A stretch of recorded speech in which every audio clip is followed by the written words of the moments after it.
Just over 45 years ago, guitarist Jimi Hendrix performed in front of what would be his largest U.S. audience at the Atlanta International Pop Festival in Byron, Georgia.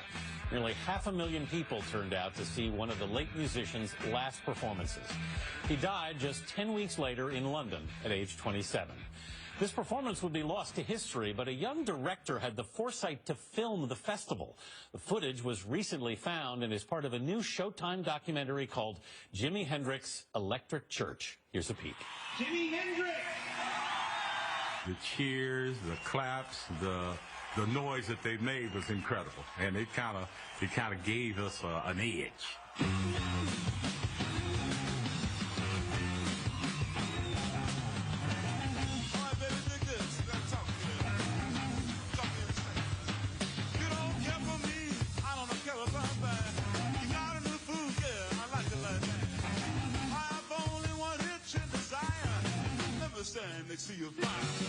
Cox McDermott is the documentary's director. Billy Cox was a longtime friend of Jimi Hendrix and the bass player in his band, the Jimi Hendrix Experience. Good morning to you both. Good morning. Great to have you. John, let me start with you. How did this footage get uncovered?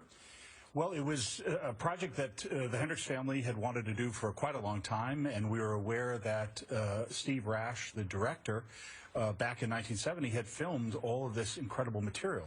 So that started a conversation where we knew if we could create a documentary to tell the story of this festival, that, you know, Steve had all of this material in his barn. What kind of shape was it in? It was in tremendous shape. Billy, playing up there with him, I mean, so much has been said of that performance. Was he happy with that performance? You can tell that by his persona, at the way he was playing and the way he was smiling, and he was thoroughly enjoying what he was doing. How big was the Jimi Hendrix Experience at that point? He was top draw. Yeah. They were waiting for us.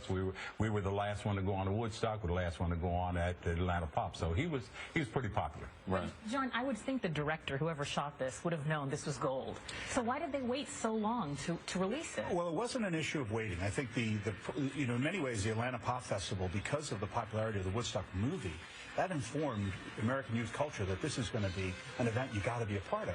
So, you know, 6 weeks later, the Atlanta Pop Festival goes from 100,000 people to 500,000 people. So I think the difficulty for Steve Rash when he made the film was that, you know, Woodstock was still it was an enormous success theatrically, and they couldn't find anybody to put the money in to finish the film. They were all young guys, talented people. They went on to other jobs, put it away, always hoping to get back to it, but they never did. Billy, you met Jimi in 1961, where? At Fort Campbell, right. 101st home of the 101st Airborne Division. It was my destiny, I guess, evidently, but I walked up to him and I told him, you know, I used to play upright bass in the high school symphony. It wasn't that good, but he said, well, check out one of those basses at the service club and we'll start jamming. And the rest is history. So that's the beginning of the whole thing. Yeah. How different was he on stage and off stage? Because you played together for like 10 years, right? Yes, off and on.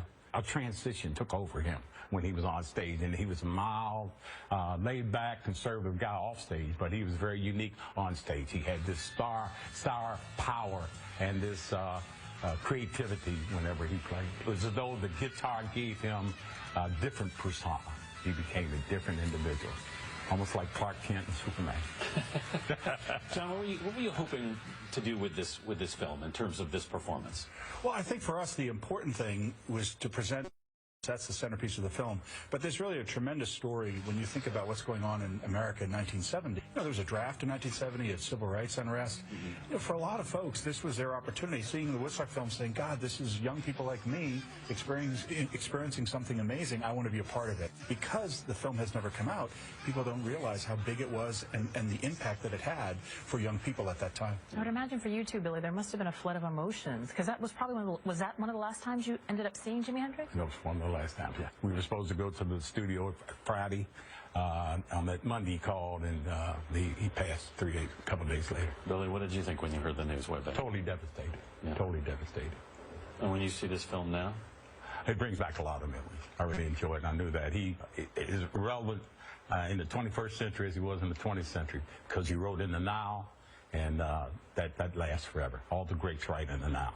Okay. John McDermott, Billy Cox, thank you both for being here. Good luck with the film.